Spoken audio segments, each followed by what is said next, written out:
You mentioned Larry Hogan. Former President Trump does have one less potential competitor to spar with this morning. The former governor of Maryland, a vocal critic of Trump at times, announced over the weekend he will not seek the Republican nomination for president in 2024.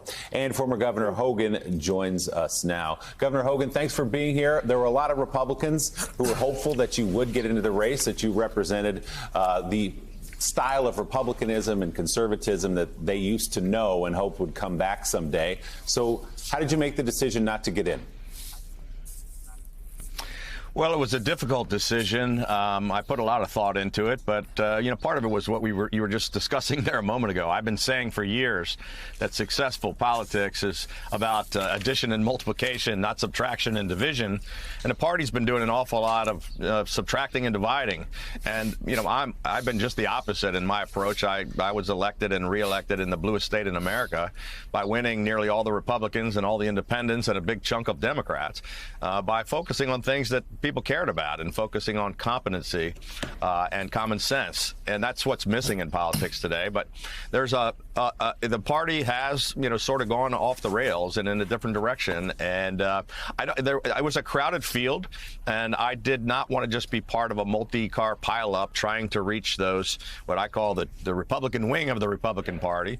So I didn't really need elective office, and I didn't see a clear path when you had multiple people trying to merge into the same lane.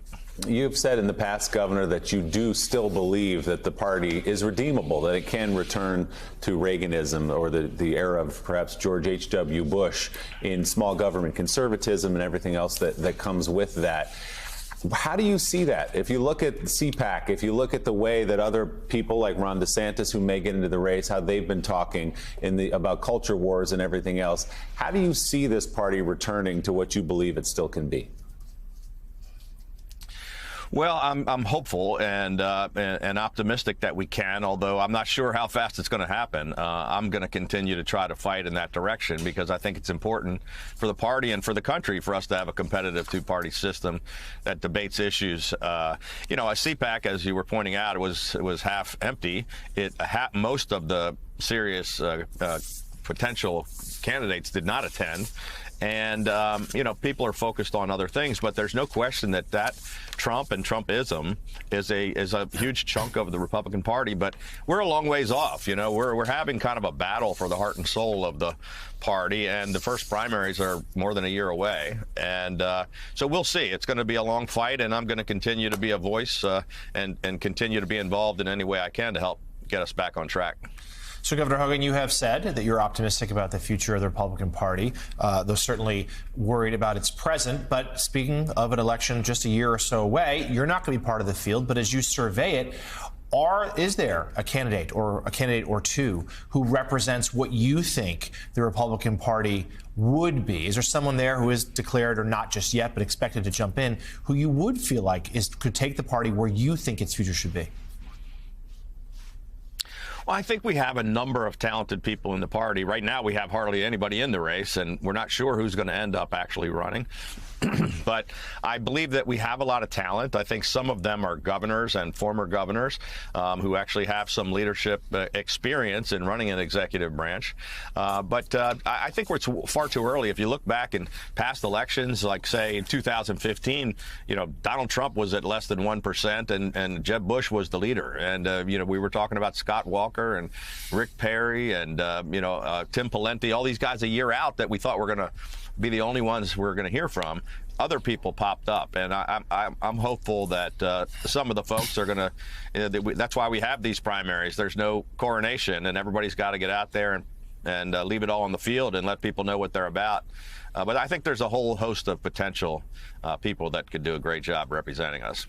So, Governor, we'd ask you to put your strategist hat on here. Your Republican Party right now, a huge percentage of it is captivated with religious fervor to one particular candidate.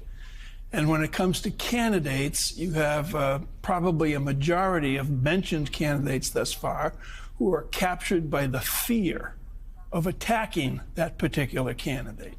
What do you do about the people who actually vote? Right. Well, I think there's a cult of personality is not good for the party, and it's been a big part of our problem. But the positive news is it is changing slowly. So Trump went from about 90% support in Republican primary voters. After January 6th, it came down to about 60%, and now he's down to about 30-some%. And I was the only one speaking out and saying these things for several years. But now many of the potential candidates and many other people in the party are starting to have the courage to stand up and say exactly, talk about the truth, and are willing to push back. So hopefully that will continue, and we'll continue to see him diminish, and we'll maybe hopefully get the party back on track. Joe, it's true that some Republicans are stepping forward and pushing back on Donald Trump, just no one who's running against him at the moment. No, and the Governor, the thing that I just don't get about the Republican Party is they don't like winners. I mean, you look at the most popular. No, I'm serious. You look at the most popular and successful governors in America. I mean, your approval rating in Maryland in the 70s. Chris Sununu in New Hampshire in the 70s.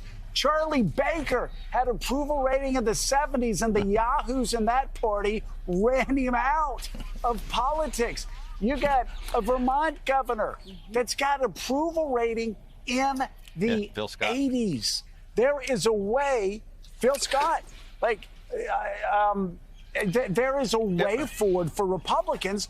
You've shown the way. Other people have shown the way, and it has nothing to do with being divisive. It has nothing to do with woke wars. It has nothing to do with trying to find the most divisive issues out there.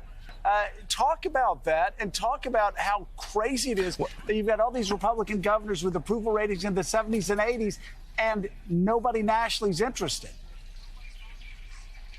Well, you make an excellent point. And look, I'm leaving the bluest state in the country with a very high approval rating because people liked it when we focused on solving issues, when we talked about reaching across the aisle and working together to find compromise and to get things done. It's what most Americans are looking for, regardless of their party affiliation.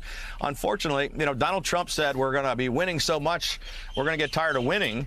But all we've done is lose again and again. We've lost really in the last 3 election cycles, and I'm not sure how many times you have to beat your head against the wall to realize that doubling down on failure is not, the roadmap to success.